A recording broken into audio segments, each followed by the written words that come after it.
Welcome to the town council meeting for Cave Creek, Arizona on Monday, February 3rd, 2025. We had the silent roll call, pledge of allegiance. I see Bart here. First time I've ever seen him in a meeting. Bart, would you lead us in the pledge? Oh my gosh.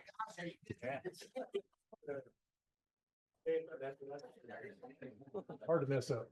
I pledge allegiance to the flag of the United States of America, and to the republic in which it stands, one nation, under God, indivisible, with liberty and justice for all. Still want to make. Good job, Bart. I'm ready to go right now. Okay, we're having public announcements now. Joe, you had something. I do have something. Would it be okay if I went up to the podium? Sure. Okay, thanks.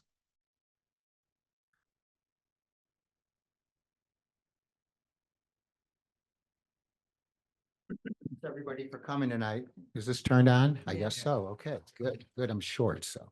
Anyway, I came here tonight in honor of Lester Recklin. And I want to say Lester was born in 1928 in Mazomanie, Wisconsin. Mazomanie, sorry. Anyway, Lester had quite the remarkable life, should we all be fortunate enough to have the life Lester had. Lester discovered Cave Creek in 1973 and immediately fell in love with the town. The day he got here, he asked his best friend Dean if there were any properties available. That very evening, Lester paid cash for the home he would spend the rest of his life in with his wife, Roberta Toombs Recklin. They were married 42 years. Lester said at that time he would never leave and die in that house. True to his word, he did. Lester was many things to many people. He was an expert equestrian. I don't know if you guys have seen the photo of him over there at Harold's, but it's pretty cool. An accomplished artist who painted the wall murals at the Cave Creek Museum. He served as a councilman here in Cave Creek from 1990 to 1992. He gave back his entire life and he was easily one of, if not the best ambassador Cave Creek has ever seen. Less than a year ago, I would see him at the Hideaway at midnight for some late night conversations with the locals. For the record, Lester did not drink. On Sundays, Lester and Roberta could be found at their table having breakfast at Harold's. In fact, I saw Lester there on the 26th, 5 days prior to his passing. He stayed active to the end, a remarkable human being who was one of the few Renaissance men you will ever meet. Now, please allow me to read his wife Roberta's text she sent me yesterday. When Lester was elected to the council in 1990 to 1992, he was placed in charge of roads and established a program expediting road maintenance and improvement. He insisted that our little town was not prioritized so as to not appear to be unfairly preferential. Sadly, little short residential Lone Mountain Road North has never been resurfaced since incorporation in 1986, only patched. Lester placed most of his time and energy on council to establishing the commercial sewer district and development so that the previous administration's commercial growth moratorium could be lifted. They succeeded, and the small town sales tax based on growth began in earnest. The sewer project was still underway when he left office, and he always felt without further oversight some mistakes regarding originally agreed upon depth below Caliche were made. That always troubled him.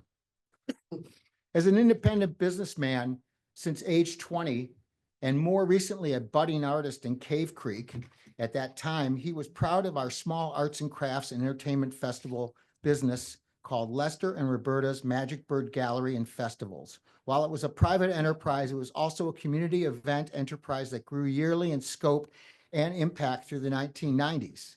The final event in November of 1998 included over 400 exhibitors. While free to the public, it was estimated to have brought in over 25,000 people in 3 days. It's widely held belief is that Magic Bird Festivals had a significant impact on introducing Cave Creek to many who became new residents. Lester fell in total love with Cave Creek the day he saw her, just like he did with me, and he remained deeply devoted to both of us the rest of his life. He asked his best friend, Dean Metz, that first day he came here in 1973, if any good properties were for sale. Dean said, well, the Binkleys are getting divorced and want to sell. The unfinished house is a piece of shit. Dean explained, but it's on 2.5 acres with the best water well in town. Lester bought it that same evening for cash and allowed Doris Binkley and kids to live there free of charge for another year, and gradually began his move from Wisconsin to start his new life and project. It was 1977. As all who knew Lester know, he made a whole lot of history here since then. So may my beautiful, kind, and generous good man, my husband of 42 years, Lester, whose name in Teutonic tribal German means far famed warrior, be making his mark and making the prophets and saints laugh heartily in paradise. They're fortunate to have him now, just as Cave Creek was fortunate to have him for nearly 50 years. I've submit this Cliff Note version with all due respect. Roberta Toombs Reichland. At this time, everybody please stand as we give Lester his well-deserved moment of silence.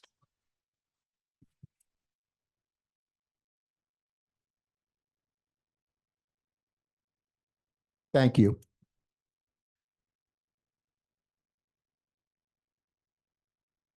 Does anyone else on council have announcements? I have a couple things I'd like to bring up. This is from the Maricopa County Association of Governments, the Regional Council. Had some very interesting information about what's driving air pollution. First thing is, it's not cars anymore.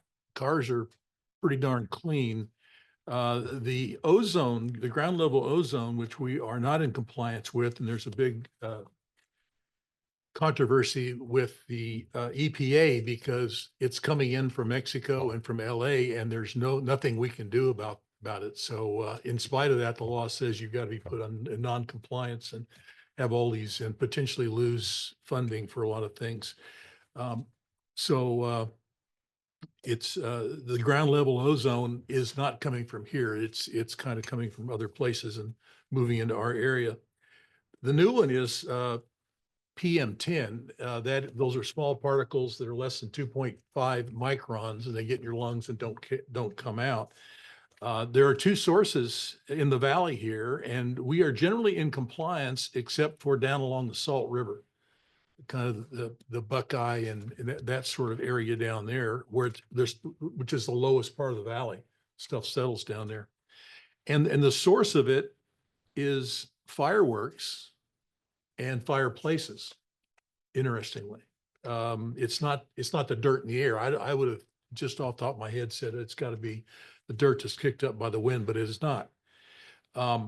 They had I grew up in West Phoenix, and they said in West Phoenix, they had and Roberta grew up in West Phoenix too, rival high schools.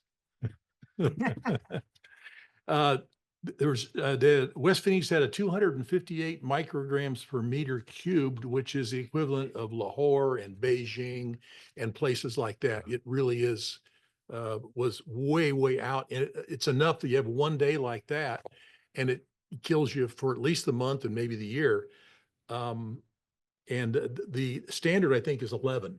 So it was just a terrible reading. One day off the scale, and it was January 1st when people shoot fireworks off. And they also burn fireplaces.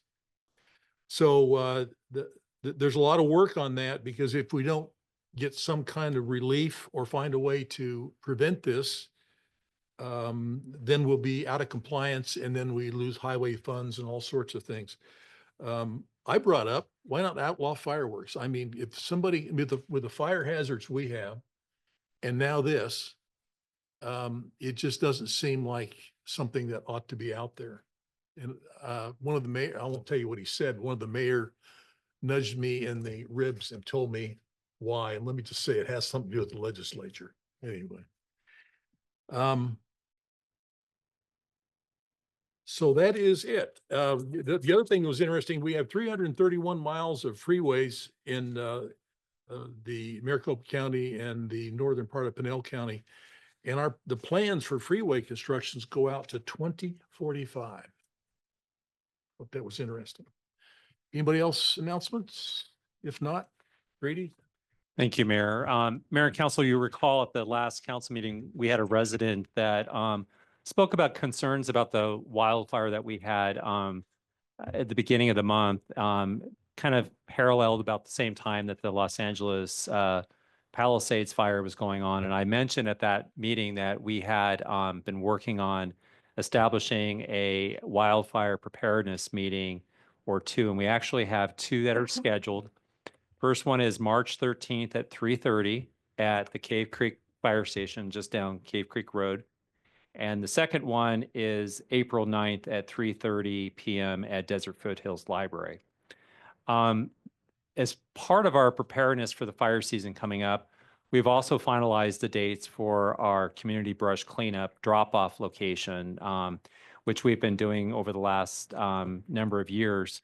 The first one is going to be March 15th, and that's a Saturday, and it's going to be in the morning, and it typically gets done around noon.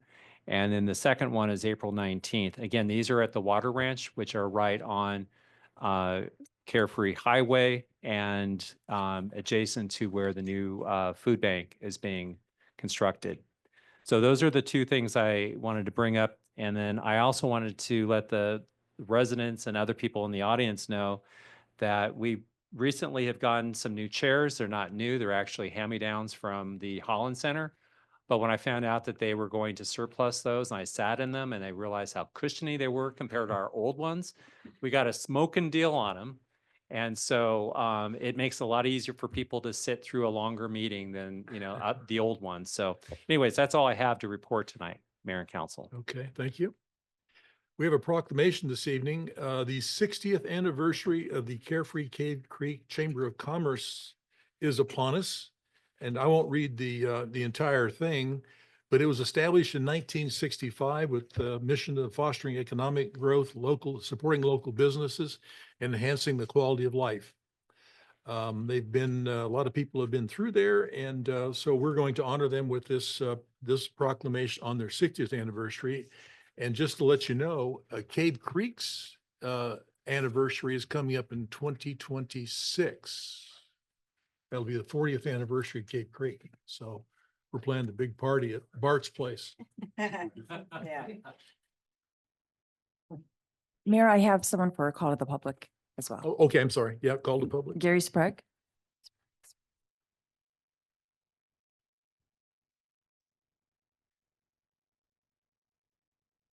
Thank you for allowing me to speak. I just wanted to mention that I've been a friend of Lester's for quite a while.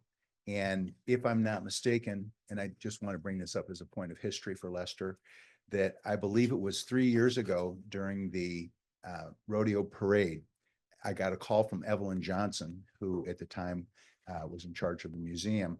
She said, "Oh, want to make sure that you are going to be with Johnny Ringo and Lester as they go in a convertible up during the parade, because as of this weekend, they are the first two people to be inducted into the Cave Creek Hall of Fame." And I just wanted to bring that up. Thank you. That's it.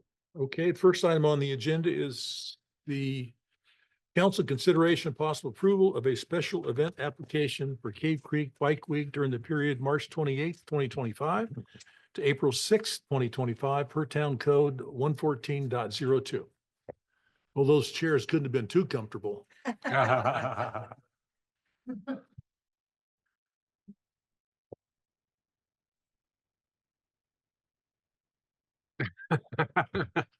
It must have been you. The chairs or you, Yeah. one of the two, Adam. A little disappointed with these people undocumented. Hmm.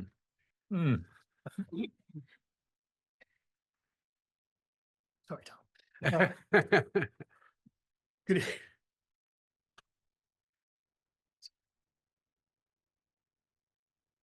Good evening, Mayor and Council, and Vice Mayor and Council. Tonight I have before you a special event application for Bike Week. As you know, Bike Week is an event the town has had for many, many years. The event's put on by the Hideaway and Roadhouse.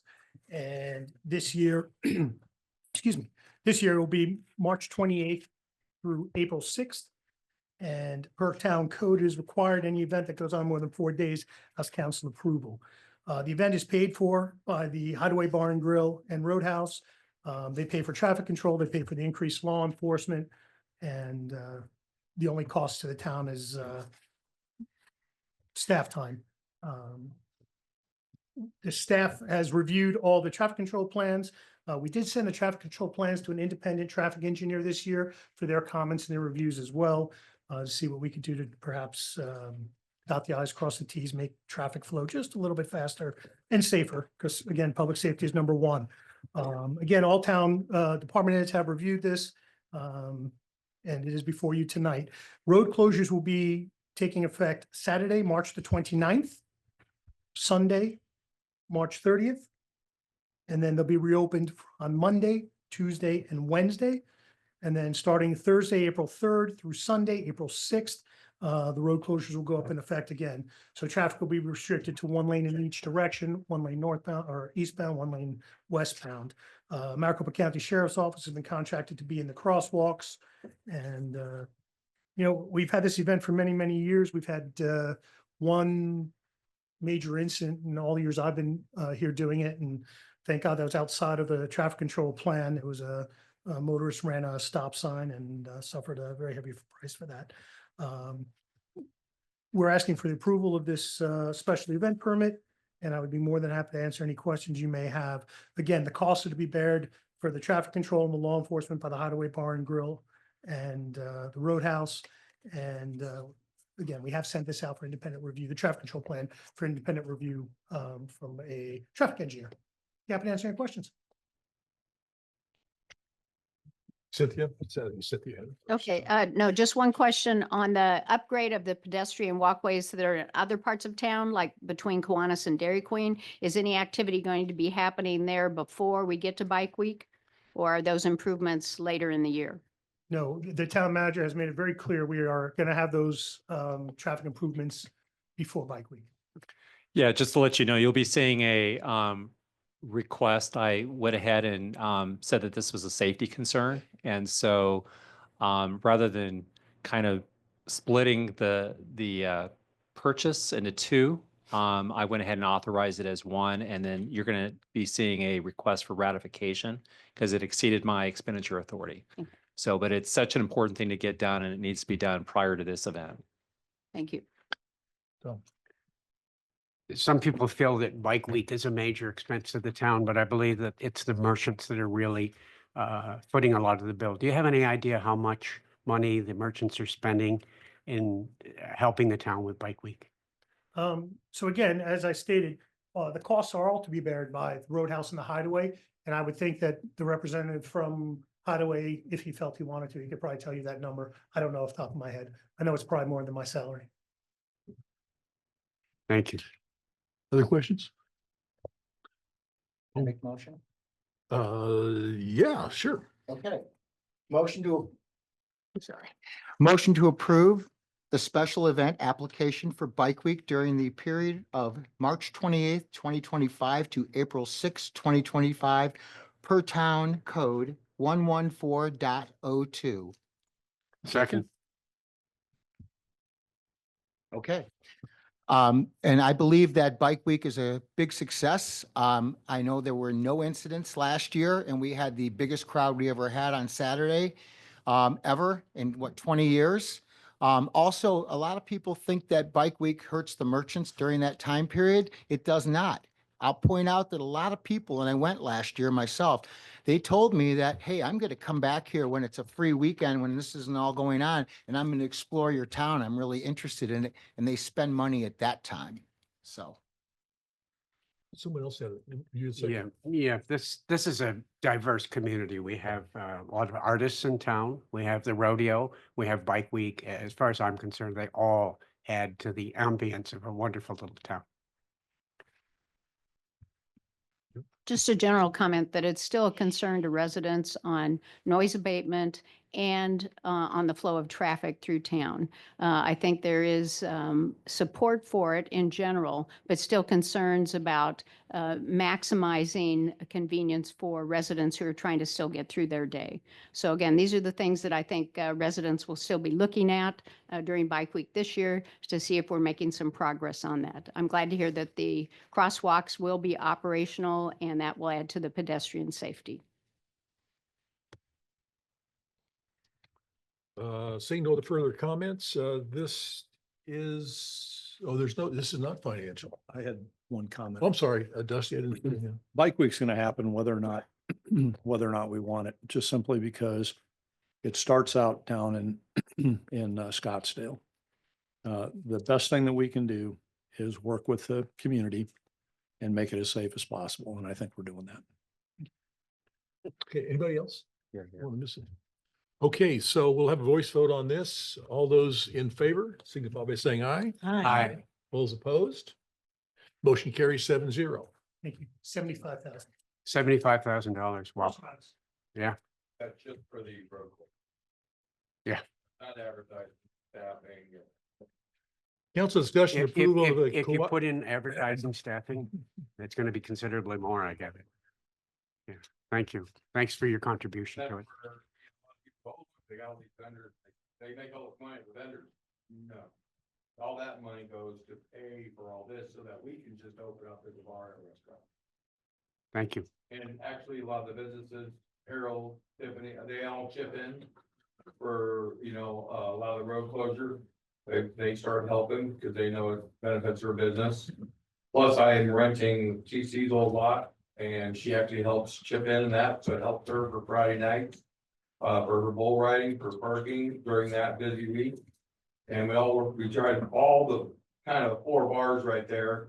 We all try to work together and try to handle as much of the finance. Don't get me wrong, we handle the majority of it, but they do chip in and help us out tremendously. We work real closely with them. Them trying to get vendors, put them in their areas and stuff. I think Orange Show this year, I heard is number of vendors in their parking lot. So Thank you. that'll be interesting. So it'll be fun. So, everyone's trying to get involved and that's why I would tell them, get involved. You can't make money if you don't get involved. So do specials, get involved, invite people in, let them see your place. And My driver's license has MC on it. Okay, we're gonna move on to number 2, which is council discussion approval of the cooperative purchasing agreement with the Deegan Construction for wastewater collection manhole repairs for an amount up to $350,000 over the next 2 calendar years, and authorizing the town manager and staff to execute the necessary contract documents. Good evening, Mayor and Council. So this is a cooperative purchasing contract. That means another agency actually did the selection. Deacon Contracting is actually a firm that we've worked with before to do manhole rehabilitation. So we've had money in the capital program to maintain the town's collection system, specifically the manholes. We actually do separate projects for the main lines versus the manholes. We've been finding that a lot of the manholes have deterioration that need to be addressed through the town core. We have issues where the concrete bases have deteriorated, where they're holding up the waste flow. So we need to, it actually is impeding both our cleaning and our videoing operations. So our goal here is to have a contract in place with a contractor that we can use for the next 2 years to help us get ahead of this, what I think is a critical thing for our wastewater collection system. So again, we have worked with Deegan Construction before. They've provided us good pricing. We've actually tried to work with some other firms more recently, and the pricing was not as competitive. We like the work that Deegan does. And again, they have a standing contract with the town of Gilbert. The current contract does go through this calendar year. It ends June 30th, but there's another renewal available. So as listed in the document, if they don't get that renewal, then we'll have to find another alternative, and we can only use them through the end of this year. We anticipate that they're going to get renewed another year, so we can continue to use them. We have $250,000 we've identified in this year's budget, $100,000 in the ongoing manhole rehabilitation program, and we've identified another $150,000 because we are behind in doing repair work on the town's manholes. This will help us get a jump start on that program. So with that, I can answer any questions. I was going to do a video or some PowerPoints, but I didn't want to show you just dirty manholes. Thanks, John. Questions? No questions. So this is, we'll need a I'll motion on make a this. motion. Okay. Motion to approve the agreement for an amount up to $350,000 and authorizing the town manager and staff to execute the necessary contract documents. Second, Business as usual, improving our utility system, which is one of the most important things that we do here. So thanks, Sean.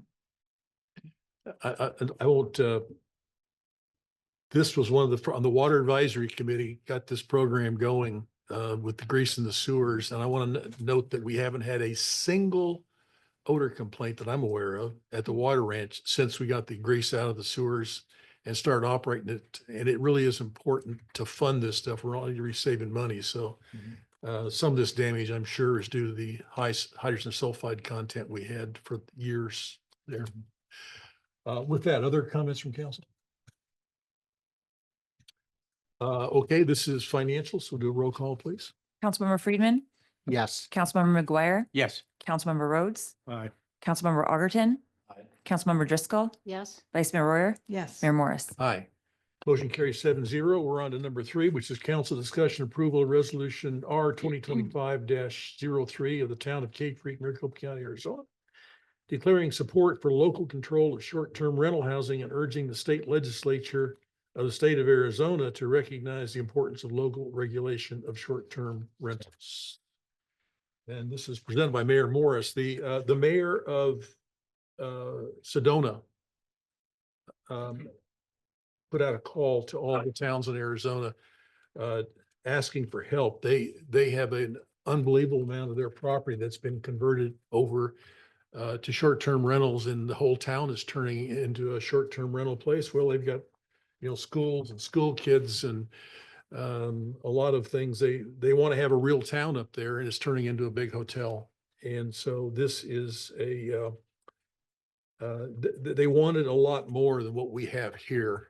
Declarations of emergencies and stuff. We passed on that and just doing a proclamation in general support of preventing short-term rentals from basically taking over the town of Sedona, which we don't have that here now. I guess it could be, but at the same time, there's a housing shortage. So and that's what's driving a lot of these laws that are once again before the legislature to take away all of the zoning and permitting. We won't have to worry about any improvements to zoning and permitting because the legislature has got some, and they passed it last year or maybe year before, and the governor vetoed it. It's back again. And so the short-term rental is just a proclamation that in support of Sedona.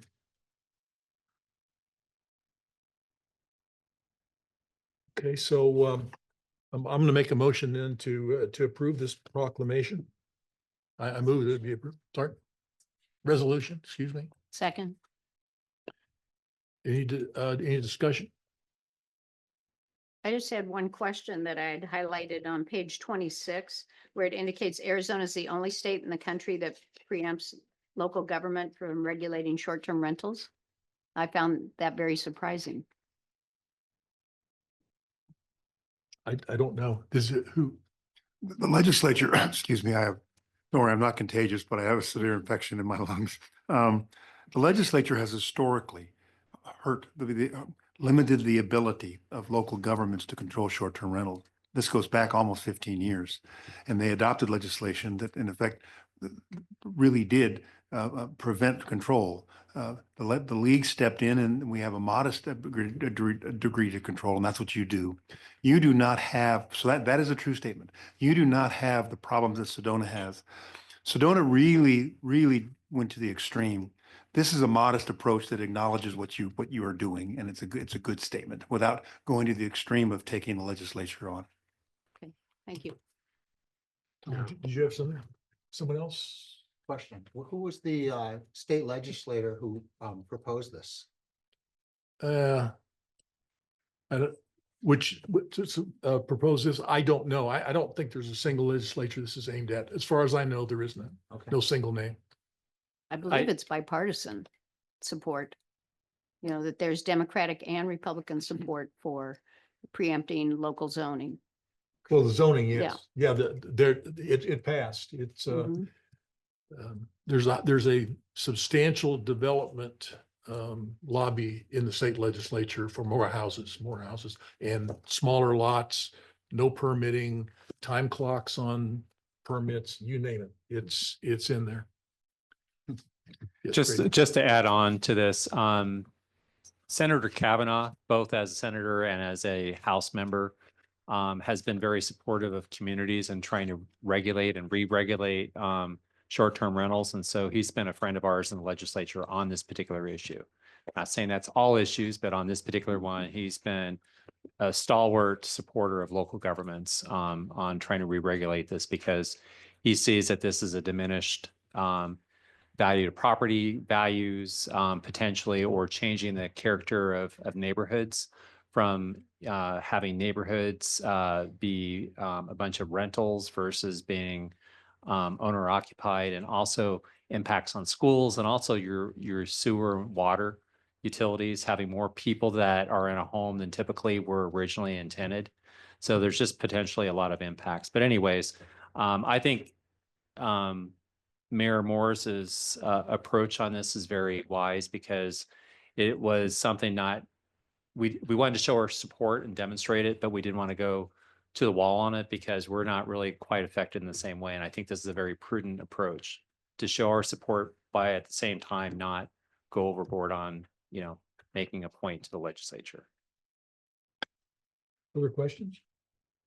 There's public comment on this? I have no public comment. Okay, so I will make the motion. Motion to approve resolution R 2025-03. Second.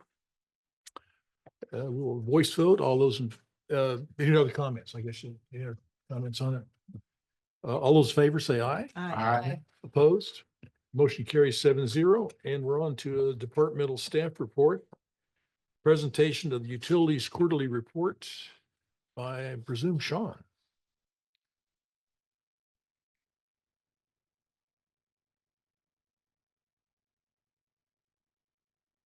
Evening, Mayor and Council. So I brought Nick up so you can introduce you to him. So the Deputy Director. So he's been helping us get a lot of projects done since it's been just over a year he's been with us now. So it's great having him on board, and we've been very, very fortunate. So with that, we're going to show you a slightly different format of our utility report. Hopefully you like it and you give us any feedback. We're going to really focus on the performance measures that we already have in the department. And I'm not going to go through much on this slide because actually each of the subsequent slides actually builds onto this, but this gives you a list of the measures that were adopted in the town strategic plan. And these are the goals we're trying to accomplish. Start off by our cost of the operation, because that's obviously something we're very cautious of looking at. This is something that Nick helped us put together with Ryan Hill's help. So the cost per 1,000 gallons is the measure that we've given ourselves. And this is performance measures number 1 and 2. 1 is being our water treatment, 2 being the cost of the treatment of our wastewater system. So the cost of treating the water, and this is prior to it getting into NERI, and the reason we chose that is that gives us an opportunity, excludes the cost of the cap water. This is the cost of us diverting water off the Cap Canal up to the treatment plant and then treating it, and then before it introduces to NERI, because this gives us a comparable to our City of Phoenix contract that we have, because Phoenix has our contract with Phoenix is to divert, treat, and deliver water to us through the interconnect site. Then it gets boosted into the system. So this allows us to do a comparison. So what we were able to come up with is a calculation. These were on a quarterly basis. Moving forward, it's a little hard on a quarterly basis to do this. We're going to look at this more annualized with you. So probably at the end of the year, end of the fiscal year, we'll give you sort of these summaries. I think there was one thing we learned going through these performance measures. It's hard to do it on a quarterly basis. But for 2025, through the first quarter, it's $2.64 per 1,000. How does that compare? Our current rate, and we just got the rate actually from the City of Phoenix for this year, if we were able to deliver, ask them to deliver and treat water to us, their rate to us is $2.49 per 1,000 gallons. So very comparable with City of Phoenix at this point. So gives us a lot of options. On the wastewater side, it's much more expensive, partly because this includes the collection system cost, running the collection system and running the treatment plant. What we're going to try and do is actually go out and gather some comparables in the industry, but it's hard. On the water side, it's a lot easier. The wastewater side, our system is so small, and some of the, while this excludes capital costs, this does includes a lot of maintenance on the system, and ours is it's a small system, just over 900 accounts with some deferred maintenance, like the manholes. Obviously, the capital costs of the manholes are in there, but the cleaning of the system is. So, and looking at, again, on a quarterly basis, it popped up a little bit. That was partly because in fiscal year 2024, we were actually down a staff member, so we didn't show that expenditure. Well, this year, with last year's budget, we actually added another position to wastewater, and we're fully staffed. So it has gone up partly because of staffing. So These next two slides are going for performance measure number 3, which is the average water consumption. We gave you this table, but as we developed it, we realized it's probably better for us to look at this in a graphic and give you something more of an annualized. We report on the annual water consumption to Arizona Department of Water Resources on a calendar basis. This was a good exercise. We tried to look at it quarter to quarter, but because of the fluctuations, it really didn't give us a good data set that we thought we could use. But this is a good one for calendar year 2024. It really breaks down. And you're looking at I think it's the 9 different account types that we have in Cave Creek water. And the next table will show Desert Hills water, so the average use. So, and about 90% of our customer base is, I think it's about 85%, is residential. And you can see the bottom number there is the average annual consumption, 0.42 acre feet. So that bodes very well with our 2021 water resource policy, where we set the our new accounts to actually 0.5 acre feet. 0.5 acre feet per year. That's 163,000 gallons a year that we've tried to limit people to moving forward. So in the residential category, we're doing very well. The other categories jumps around a fair bit. Commercial pops up a little bit more. Multifamily, we have some apartment units in the town. We have some higher density, which will fall into multifamily category. They're very water conscious. Then irrigation jumps up again. And that goes down to, we don't have that many irrigation meters, but the one that we do are sometimes for the larger properties that have a little bit more area combined together. So we're not sure if that's the best number to look at. It's good for us to see. The restaurants, you can see that in the town. We only have 26 customers that are coded specifically as restaurants. We have more restaurants than that, but they fall within the commercial category. So in this case, if it's a restaurant with its own meter, it gets categorized. But if the restaurant is part of another project that has an adjacent use, then it gets put into the commercial use. That's just how it works with how the meters were set up on the system. Governmental, yeah, we pop up pretty high on the list here at 3.5 acre feet annually. What's driving that is actually the potable water use by the water reclamation facility. The water ranch uses potable water on the wet odor scrubbers at the facility. We identified this as a potential for improvements. This past year, we had issues with there's also some reclaimed water gets used on that site, specifically for the headworks and our solids treatment. That system has been broken. We've actually waited 9 months to get repair parts for that. That's the delivery time change. So that vendor should be installing that equipment in the next couple of weeks to get that back in operational, which helps lower some of the potable water use of the water ranch. But overall, it's the operation of the wet odor scrubbers for the odor control down there. So we are looking at something that would be less water intensive in the future that we can look to, which will help us save this. So I guess it was a good exercise to go through, because it pointed out, why is this one higher than that? We have the hydrant meters, pools, churches, schools. So again, in the future, we're going to look at this more annually. We suspect would be a better measure, and then more so year over year. Are we seeing a year over year reduction in these categories as far as our ADWR reporting? We do anticipate in Cave Creek, it might pop up a little bit as we change out the meters, because we think we are underreporting in some areas as we change those meters out. In Desert Hills, you'll see on the residential side, they're actually a little more efficient overall. But then the other categories, especially when you look at restaurants, churches, and schools at the far right-hand side of the table, yeah, they jump up very quickly. Restaurants, partly because there's only one restaurant, pure restaurant coded out there. The other restaurants are actually combined with the commercial meters. That's Dos Equis Deuce. So we need to go talk to them. Why are they using so much water? It really drives into that discussion. The church is the Desert View Bible. And then the schools is really being impacted by the Desert Mountain School. So this helped us hone in, and then the conversations that we're having through the Utility Advisory Committee is actually where can we go to work to be more efficient with water conservation efforts? Which customers should we be most beneficial to use? Overall, the total consumption of water is largely on the residential side, but we have a few high water customers that we think we could work with to help save some water overall in the town's water portfolio. Performance measure 4 is our revenue versus non-revenue water. So the next two charts, one is Cave Creek water and the other is Desert Hills water. So this is the water that we actually produce from the treatment plant versus what we bill to our customers. There's a gap in that system. You always have some inefficiencies in your system overall. And actually by Arizona Department of Water Resource Standards, we're supposed to be maintain 10% or less. Right now, Cave Creek water, it has gone down. We're at 13.8 right now in Cave Creek water. We do expect that to tighten up as we change out the water meters the next several months. So that'll be the next significant thing that we'll see to help tighten that. And we do believe we'll be close to, if not below the 10% by the end of that project. It takes a year because we only report on that annually. We look at a little more finite here. But we do expect that to come down. But this is better than some of the earlier reports that I've been giving to council for the number of years here. And then in Desert Hills, it's always been better. It's always been under 10%. Because their meters were changed out. The town started changing out the Desert Hills meters in 2012 to the newer Neptune meters. So they have a tighter balance on their water meters. So we actually know what the consumption is being used. And we actually only have a couple of points of entry into the system. We upgraded the 24th and cloud meter interconnect with Cave Creek. So we actually have really good metering at that site. And the well meters were actually replaced last calendar year also. So we actually have good metering of the production of water into Desert Hills. And then again, their meters are good. We're going to start to keep ahead of this. We do have the Desert Hills meter replacement program starting. I think we have a little bit this year, and then it starts to ramp up over the next couple of years. So that'll help replace those meters before they start to fail on us and we underreport. It also helps us get ahead of the idea of getting to an AMI metering system and extending that. This year, we should be done with Cave Creek and then extending it out to our Desert Hills customers and giving them more daily, if not hourly, consumption data.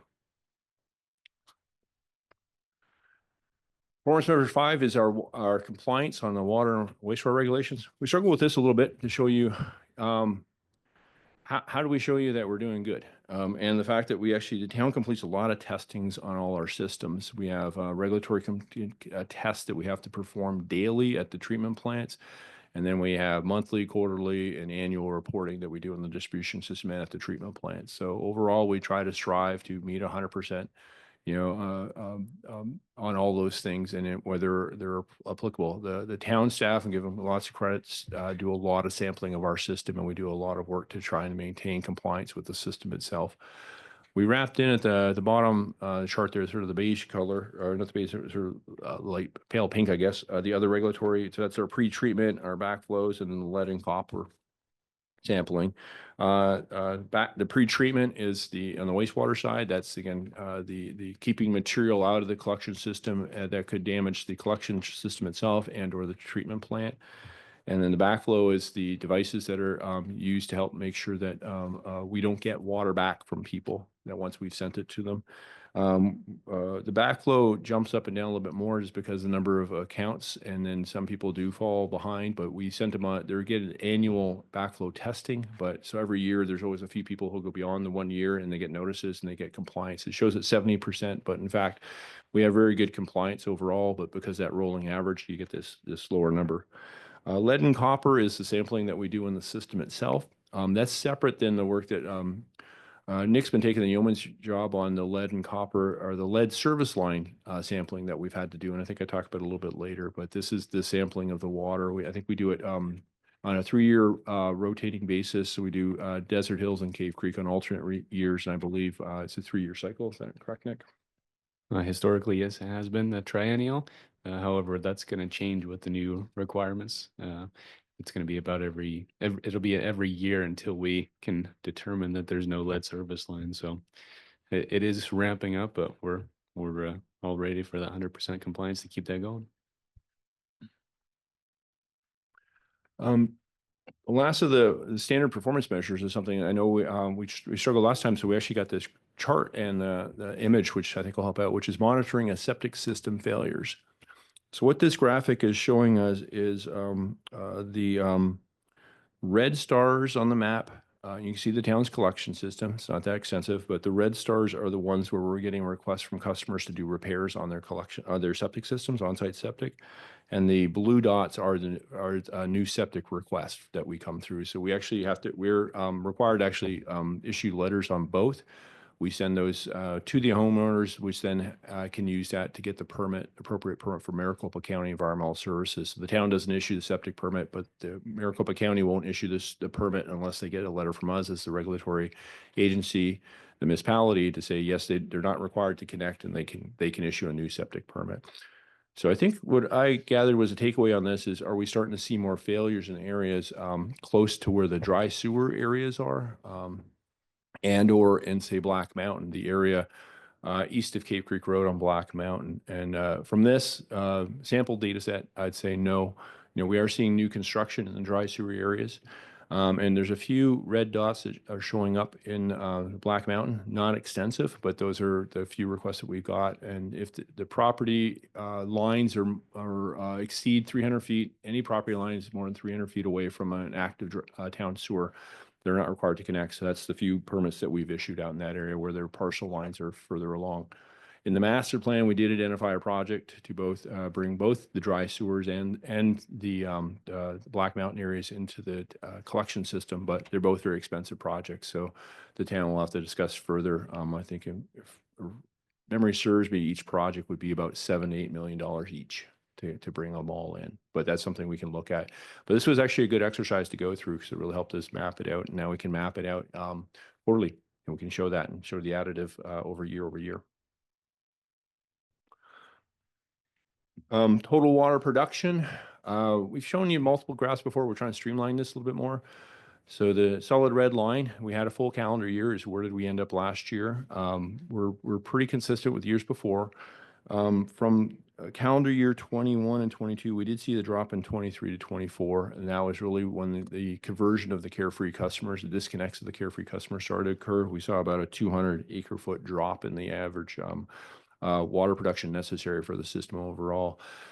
This varies year to year. In calendar year 23, which is the green dash line, you'll see it dipped down in August, September. If people recall, we actually had a wet summer with a good monsoon season, which meant that the water consumption went down. Last year, we had a pretty hot summer that lasted fairly long. So you could see that we did not have a dip and we didn't have any rain last year. So year over year, it looks similar. Now that there's only 22 Carefree customers still tied to the system. We're waiting for Carefree to complete a booster station upgrade project. This will sort of stabilize for us. But we're not seeing anything out of the norm. It really comes down to how long and hot our summers are and if we get any monsoons. It's really factors that go into overall water needs for the town.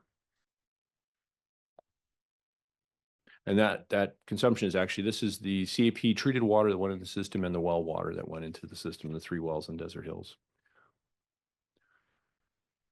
Obviously, we want to be good stewards of the town's water resources. So we've been looking at this for a while, the water losses by sources, and this is really geared towards the town itself and our town operations. The red on the bar graphs here are our hydrant flushing activities. And then the orange on the bottom is actually the water leaks. Staff have been really proactive. You've helped us get some tools. We've got some Vector trailers so town staff can get more quickly involved in service lines and or mainline breaks. So the water losses due to leaks has reduced. Staff do have to estimate this because we don't meter the water that's leaving a leak, but they have to determine how long it's been leaking and how much is going on. But we think with the tools that we have now and the staff that we have, we've been really proactive in keeping up with the water leaks. The hydrant flushing is just a fact of the system overall. I think I mentioned this numerous times that we have a large system with a lot of dead end lines, not large, but long enough with a lot of dead end areas that for water quality specifically and water age issues, we have to do a lot of flushing to be proactive to keep up the water quality and our regulations. We're looking at this, we always try to look at different alternative ways we could do this, but in overall, we're less than 1.6% of the overall production. So that doesn't mean we can't try to improve. It's not a significant portion of the town's water resources is going to these activities, and a large portion of it is being used to make sure that we're staying in regulatory compliance, that the water is in compliance and meets all regulations.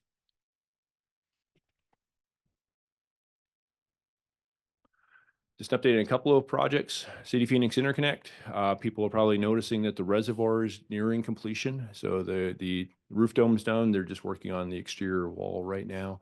The next few weeks, you'll actually start seeing, they'll actually do a stucco finish on the exterior walls, and then the reservoir will be painted. It's a darker color on the top and a lighter color on the walls. It goes back to the rendering that we've given to council. I probably should have included the rendering tonight's presentation. But the project is moving ahead. We're still on schedule. It's being completed before the summer of 2026 right now.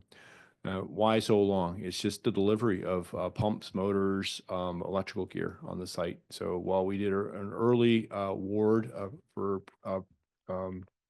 pre-purchasing equipment, we're still stuck in delays at this point in getting things queued up. So the construction schedule was for, I think, I believe it was March was the GMP that we awarded to MGC. So we're on schedule for that at this point. We actually have a project ongoing for the CAP booster stations. Some people called me up the other day saying, hey, why you got people shut down at the CAP 2 site, which is our site by Joe Max Road. Well, we were actually in that vault. We just completed the work last week. We spent a couple of weeks of doing shutdowns. So when we have to do work on the CAP boosters right now, we have to shut the pipeline down. So the last couple of weeks, we actually had shutdowns during the day. No one noticed, so I'll give credit to the staff because we made the water at night and made sure the reservoirs were full, and we managed the system. What we're doing right now is doing upgrades to while we have individual valves to isolate each of the booster stations. We found out the summer before last that the individual booster pumps, the valves had frozen, so we could not isolate individual pumps. So we're having a contractor come in to replace all those. Replace the check valves on each of the pumps, and we're doing some other modifications. We're modifying the discharge piping so we can do an insertion meter. So hopefully we can get some better reporting. And then we also found out that the high pressure relief valves at the sites were clogged with zebra mussels, quagga mussels. So but we couldn't remove them because there was no isolation, no way to isolate that. And so we took those off and actually added a new isolation valve to allow us to remove them. So we're getting those replaced. We're trying to repair the functionality of the system as we keep going forward. Well, it'd be nice to remove them out of the vaults. We're trying to do as best as we can while they're in the vaults so that we can isolate individuals. And then next winter, we'll do some more work. We'll probably start pulling individual pumps and getting them serviced, pumps and motors, so we can continue to make that operate as efficient as we can. We have the 38th Street booster upgrade. That's a small booster station that we have, and we're looking to improve that site. It's a single booster station that currently feeds 25 homes, I believe. But we've actually seen a lot of activity, probably 5 homes in the last year go up in that area, or last 2 years go up in that area, and or requests for new building permits. So we want to upgrade that site. It's at the end of its useful life, and we need to do a dual booster, and then we're looking to add fire boosting capacity out there because right now 38th Street north of Cloud Road, that booster station, and there's a number of homes up there do not have fire protection. So we're trying to do that. While we actually have had several fire hydrants put in the area, we can only produce, I think it's 40 gallons a minute of flow, so that's not adequate. So we're trying to improve that. Due to the cost that's coming up with it, we've rebudgeted for next year. So we're completing design this year, and we'll actually have it in the CIP for next year for completion. 3rd Avenue and Joy Ranch is the reservoir site in Desert Hills. We're trying to do improvements out at that site. When I first came on board in 2019, there was a report from 5 years preceding me that said, yeah, we should look at the reservoirs and you start rehabbing in 5 years. Well, I came on board, well, we're 5 years past that 5 years. We did a report in 22 that said, yes, we need to go in there and start repairing those reservoirs before we have long-term structural damage. So we have the consultant who's mapped that out. We're actually doing some improvements at the site with some site piping. And as part of that project, we've laid out a preliminary sketch on the site of how we could do arsenic mitigation. That's the one site that we do have high arsenic levels. So that leads into another project we're going to kick off this year, which is that arsenic treatment design out of that site. And we can see if we can afford, hopefully we can afford to do that arsenic treatment in the next year or two, because that's out of the master plan showed off that that's actually one of the major improvements that we do need to make to Desert Hills to help Desert Hills run more independent of Cave Creek. Is to allow those wells to run more efficiently, but we have to get over this water quality issue. I mentioned already tonight the sewer manholes and the line repairs. So thank you so much for authorizing the contract with Deegan, and then we can start getting going on that project. We're trying to find contractors to do the line repairs, the ones that we've worked with in the past. We're running into some contractual issues, so we're just going to have to build up those relationships and come back forth. So we've identified several line repairs that we need to get going on, but we just got to get the contractors in place and come back towards you, or come back to council. Wanted to update you on some development projects that are ongoing because we get involved not only in capital and operating, but we do get actively involved in a lot of development things that touch utilities. I mentioned focus on the family, because they're putting in a new 6-inch water line for the town. Their property abuts Schoolhouse Road, so they're actually, as part of their development, we asked them to complete a water improvement because a portion of their property abutted an old 4-inch galvanized line. So they're replacing a galvanized line from about halfway down their property all the way down to Military for us with a new 6-inch line. It's been a struggle for staff because every time we've gone out there to try and verify what's out there, and Nick's been out with the field staff, nothing matches any of the maps that we have and nothing makes any sense. But so the good thing is with the new line, it'll make sense. We've got pipe materials changing mid pipe length. We've got it boggles your mind what we're finding underground in that site. But it's nice that we're working with that developer. We're going to have we think is a significant improvement to that area of the distribution system.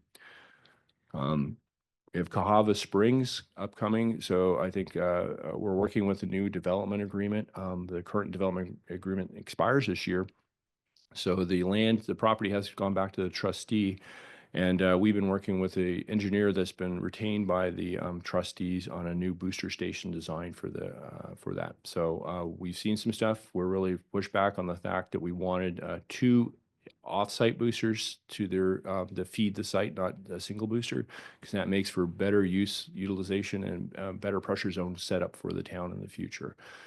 So they've agreed so far, and they're putting all that documentation together. That should be coming forward with a new development agreement that allow us to, if they build a booster station, then it can be expanded for the west side to WIB customers. So that'll be the kickoff for that. It seems sad to have that 12-inch water line. It's been sitting out there unused for years and years, but I think we're getting to the point. And there's been some interest from the activities from the trustee and some developers who want to pick that property up. So this might be a way for us to get water to the west side customers because the booster stations will be built to energize that line. Sean, Yeah. what do we charge this group we're working with to do this work? At this point, there is a fee for master plan, so we haven't charged anything yet because it's been more preliminary work, just going back and forth with them, making sure that we get the town's interest looked at. So I look at it standpoint, it's my time after hours, just making sure that we got the documentation together so that they get the best job to the town. Once we get through an actual approval, we do have some stuff in town code. We can charge them for the master plan document and some other things. We can charge them some fees. We do have an ongoing utility fee study. It hasn't been completed yet to help set those fees.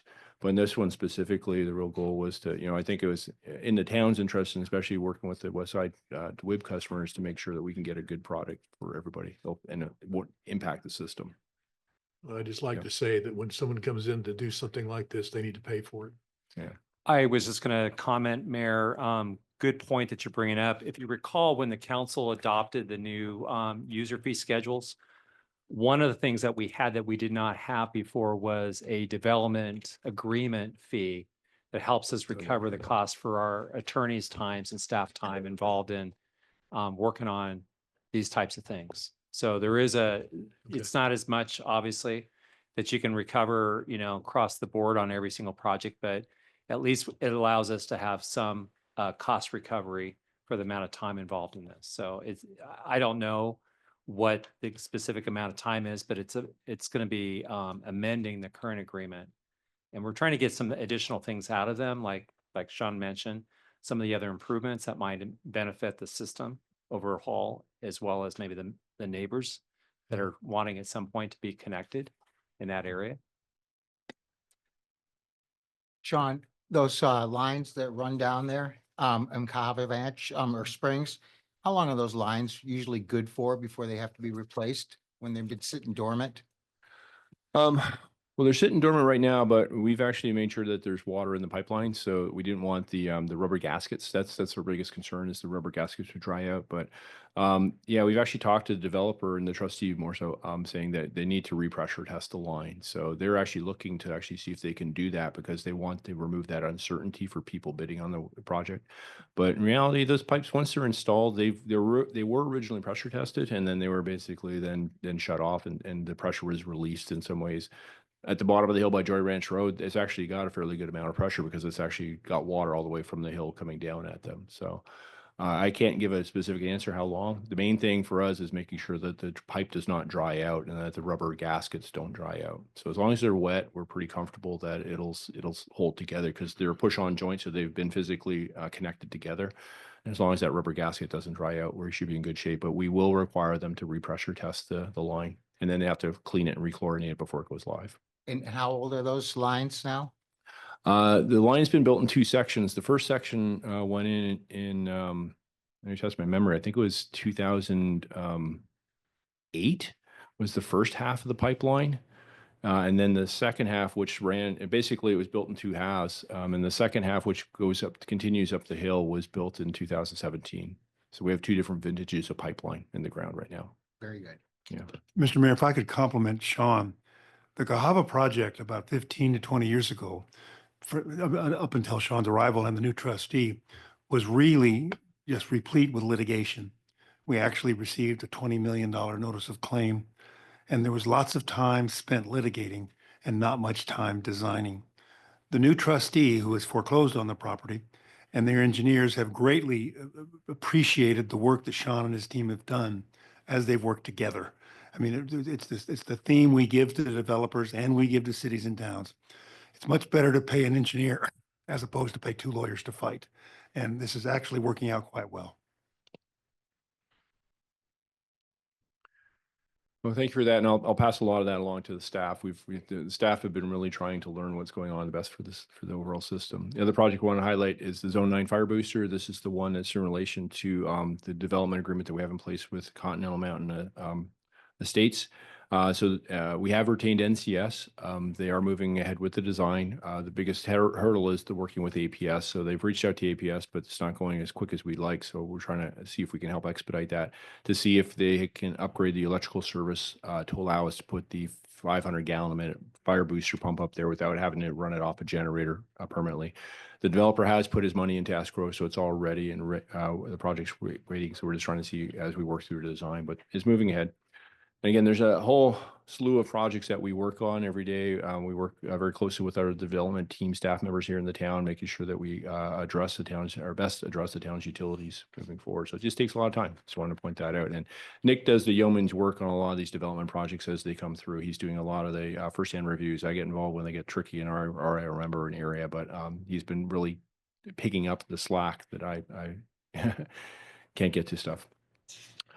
We do want to talk about, just before we can end, is water resources. Obviously, a very important thing that we've talked about for a while with our utility master plan. We've talked about.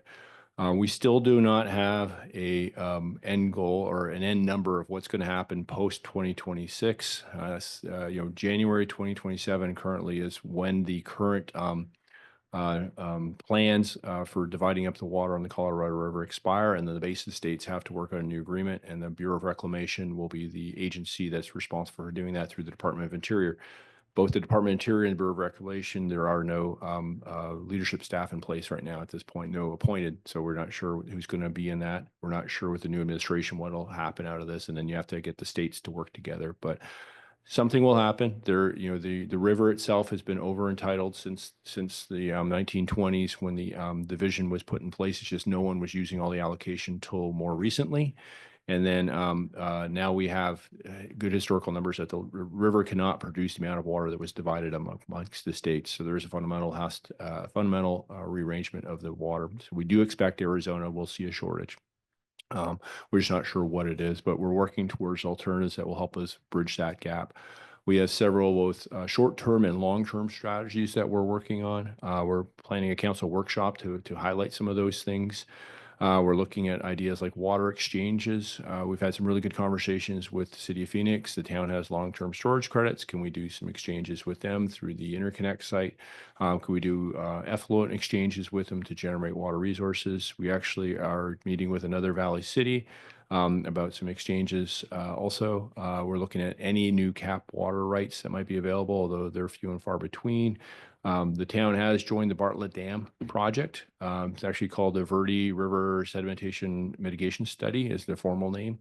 And that is on track to get the design completed, design and the environmental study done by next year, and then submitting that to the federal government, or 2 years from now, sorry, and then submitting that to the federal government for funding.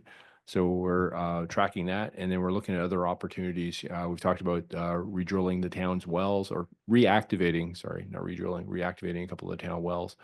And that leads into water conservation. If we can help have existing customers help preserve the water resources, use less water, that will help overall in the town's water portfolio. So our real big excitement in the next meeting, we hope to bring contract forwards for the contractor to install the new advanced metering infrastructure. We've got some of the collector sites up right now, but we need to get meters into meter boxes. So we have a contractor. We did an RFP, so we think we have a contractor we can work with to get that done before end of June. And then that will give us the ability to see daily, if not hourly, water consumption data, and work with customers to both proactively stop leaks and or look at changing usage patterns. And then the Utility Advisory Committee has been re-engaged, and they're actually developing some really good ideas. Obviously with staff resources, we're struggling, so we're moving ahead with the idea of maybe asking for new staff resources next budget year to help us continue on this. But overall, water resources is a high priority for the department, and we're working as best we can to both be good stewards ourselves and then help the town overall. But it takes a lot of work, but keeps us busy. And with that, I can answer any questions. Questions? I have one. I've noticed that there's a federal grants coming for, is it the SCIF project that they've done? I don't think we're participating in that, but can you give us any kind of update on how that's going? Yeah, I understand. So SCIF is basically the interconnect between the Colorado CAP canal and the SRP canal system. Currently, it's one directional, and you can get you can have CAP water delivered through the SRP canals, but you can't get SRP water into the CAP canal. That's the SCIF project, is the pump station to get the second feed to it. I believe it is moving forward. The town currently is not participating in that project because we thought, when we reached out to the city of Phoenix, we thought if Bartlett Dam does move forward and we are able to get new Verde River water, our best option, instead of we do the SCIF, then we're looking at doing water exchange with downstream water customers. City of Phoenix was agreeable to the idea of actually amending the IJA. So like we have the current agreement to divert, treat, and deliver CAP water through City of Phoenix, we would do a divert, treat, and deliver SRP/Verde River water. So instead of us having to work with that and have two different projects ahead, it may be better for us just to leverage that partnership with Phoenix. And Phoenix has 3 water treatment plants on the SRP canal system. So that seems like the best solution for us, rather than joining another project, which, although it's moving ahead and it's a good project overall, I don't know if it's the best project for the town to be involved in. So. Yeah, I'm very concerned because it seems logical that the CAP water, which I think is probably relatively high quality, I could see that going into SRP. It's hard to imagine that the SRP water could could mix in with the CAP water. I don't know the answer to that. Yeah, the little bit I know of researching the project is that, especially with the Verde River water, depending on the time of the season, can be very high in turbidity. So any of the members like we are who joined the Bartlett Dam project, if you join the SCIF, you can actually only get about 6 months worth of delivery a year, because they're afraid of the water when it comes down to the turbidity in it. So you're not getting a full year's worth of water transfers. You're only getting 6 months. So you have to cram all your water into 6 months. So it makes it very challenging. So. Thank you. Yeah. Other questions? Comment. Thank you, Sean. Thank you, Nick. These guys, I think, do an outstanding job with your staff as well. And one last comment. I think we neglected to recognize a milestone, which is Grady's anniversary with the town of Cave Creek. It's either upon us or soon to be upon us. And boy, you were a welcome addition to our staff. Thank you. And this is the 1-year anniversary. And I remember, I think it was a 3.5-hour meeting for my first meeting. So this is a very, I wasn't sure what I was getting into that night. So, but thank you, Vice Mayor. You have been a terrific addition to our staff, and we are very grateful to have you. Thank you. We've cut 2.5 hours off the meetings. That's Yeah, right. Wow, single-handed. Very good. I'm impressed. Any other questions? No, we can always filibuster. Yeah, let's waste some time. Okay, that completes our agenda. So meeting adjourned.